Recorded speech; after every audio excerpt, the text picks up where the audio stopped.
Why lung cancer screenings are more important now than ever before. An oncologist's guide. Imagine for a moment you're given a crystal ball that can show you a glimpse of your future health. Would you want to look? Today, we're talking about something as close to a crystal ball for smokers and individuals at high risk for lung cancer. I'm Dr. Ghattas, an assistant professor of Hematology Oncology, and today we're diving deep into the life-saving potential of lung cancer screenings. Introduce the problem. Lung cancer is not just a leading cause of death, it's an epidemic in its own right. Every year in the United States, around 228,000 new cases are diagnosed, and approximately 135,000 people succumb to this disease. Smokers are at a substantially higher risk. While non-smokers have an incident rate of approximately 20 cases per 100,000 individuals, the rate for smokers jumps exponentially to about 400 cases per 100,000 individuals. Now, the survival rate for lung cancer dramatically varies depending on the stage at which it's caught. For stage 1 lung cancer, the 5-year survival rate is about 60 out of 100 people. For stage 2, it's around 30 out of 100. And for stage 3, approximately 15 out of 100. Unfortunately, by the time we reach stage 4, the 5-year survival rate drops to a mere 5 out of 100 people. What does this mean? It means that early detection isn't just helpful, it's crucial. It could be the difference between a survival rate of 60% versus 5%. I think we can all agree that those odds are worth knowing. Eligibility for screenings. Determining eligibility for lung cancer screenings isn't a one-size-fits-all scenario. Various organizations offer guidelines, but today we'll focus on 2 authoritative sources: the U.S. Preventative Services Task Force and the American Thoracic Society. According to the USPSTF, smokers aged 50 to 80 years who have a 20-pack year smoking history and currently smoke or have quit within the past 15 years are strong candidates for lung cancer screenings.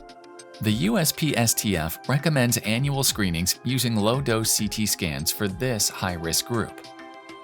On the other hand, the American Thoracic Society recommends that healthcare providers also consider additional risk factors, such as occupational exposure to carcinogens like asbestos or a family history of lung cancer.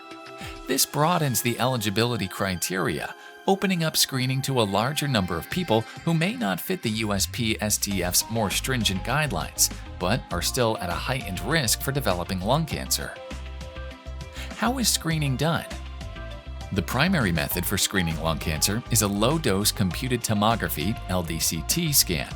Similar to a regular CT scan, but with lower radiation, it requires removing metal objects and lying on a narrow table while a donut-shaped scanner takes detailed images of your lungs. The scanning time is usually under a minute. You can go home after the scan, and results will be reviewed by a radiologist. Discuss the results with your healthcare provider during a follow-up appointment. LDCT is non-invasive, quick, and painless, though it may yield false positives. Early detection of lung cancer is crucial, so if you meet the criteria, don't hesitate. The procedure is straightforward and invaluable.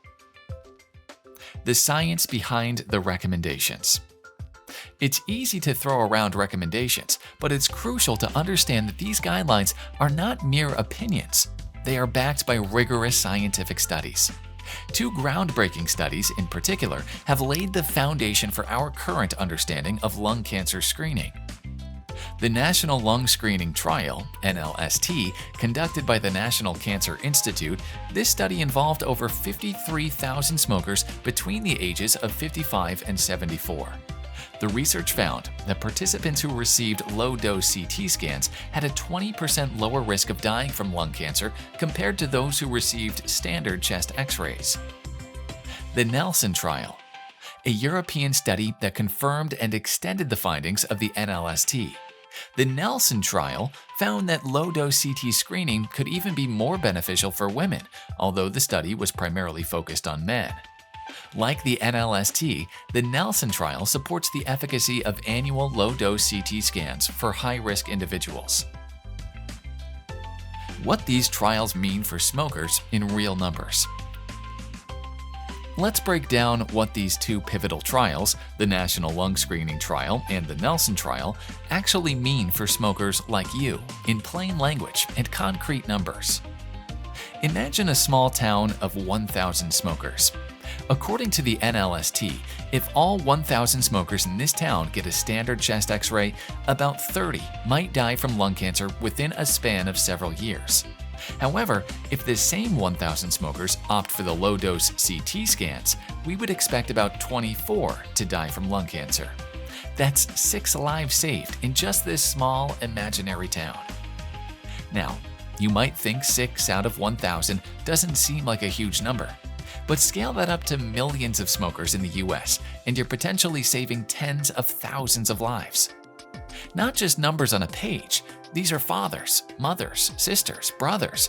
They're people whose lives could be extended through early detection. So when we talk about a 20% lower risk of dying from lung cancer with low-dose CT scans, we're talking about a chance for you and many others to catch the disease early, get effective treatment, and most importantly, live longer, healthier lives. Limitations of current screening technology. Lung cancer screenings have life-saving potential, but come with limitations. Low-dose CT scans, though effective, can yield false positives, resulting in additional tests and stress. The cost ranges from $300 to $1,000 per scan, and access can be limited, causing delays. While radiation exposure is low, it still carries risk. Lung cancer screening is crucial, but not perfect.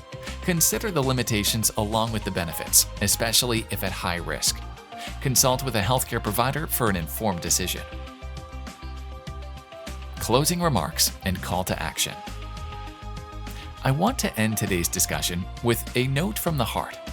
The urgency in delivering this message isn't just professional, it's deeply personal.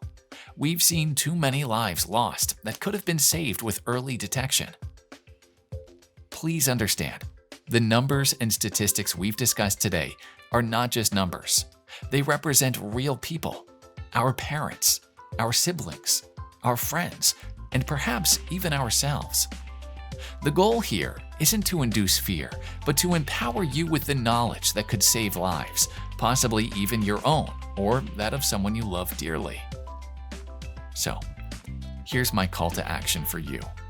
If you smoke, have smoked, or are at risk due to other factors, don't let another day go by without taking the next step. And to help you initiate this crucial conversation with your primary care provider or lung doctor, here are a few questions to ask. 1. Am I eligible for lung cancer screening based on my age, smoking history, and other risk factors? 2. What are the potential benefits and drawbacks of undergoing a low-dose CT scan? 3. How often should I get screened for optimal results? 4. What happens if something concerning is found in my scan? These questions can help guide a thoughtful discussion with your healthcare provider and pave the way for informed decisions that could literally save lives. Transforming battles into victories, one patient at a time. Ghattas, MD.